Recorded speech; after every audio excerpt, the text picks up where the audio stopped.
এই মুহূৰ্তে জনাইছো এটা ব্ৰেকিং নিউজ হোজাই নীলবাগানত ভয়ংকৰ দুৰ্ঘটনা ভয়ংকৰ পথ দুৰ্ঘটনাত থিতাতে নিহত এজন বাইক আৰোহী তীব্ৰবেগী ডাম্পাৰৰ খুন্দাত এজন বাইক আৰোহী থিতাতে নিহত দবকাৰ কপাহবাৰী চাৰাপট্টিত সংঘটিত হয় এই পথ দুৰ্ঘটনাটো বাইকৰ লগতে দুৰ্ঘটনা সংঘটিত কৰি পলায়ন কৰে ডাম্পাৰে থিতাতে নিহত হয় বাইক আৰোহীজন দুৰ্ঘটনাত পতিত হোৱা বাইকখনৰ নম্বৰ হৈছে AS31E3559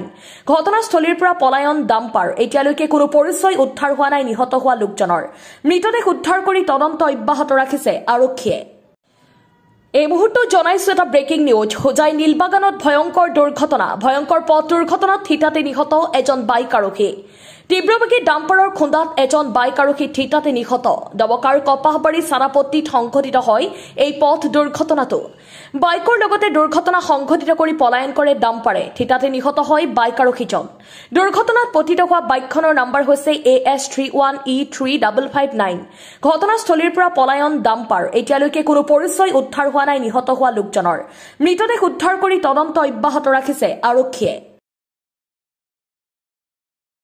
আমি শুনি পেলাই আহিছোঁ ৰাতিপুৱা 8টাত ইয়াত ডাম্পাৰ এখনে যে খুন্দিয়াই মানুহ এটা মাৰি থৈ গ'ল শুনি পেলাই আহিছোঁ ইয়াত মানে শুনা পালোঁ যে ইয়াত আৰু দুজন মানুহ কৈ আছে ডাম্পাৰে মাৰিছে বুলি ডাম্পাৰে মাৰি পেলাই গুচি গ'ল জেগাত স্পট ডেড হৈ গ'ল আৰু কিবা গুপ্তা বুলি হোজাই মানুহ হয় হোজাই ল'ৰাজন হোজাইৰ হয় কিবা গুপ্তা বুলি এইটো জানো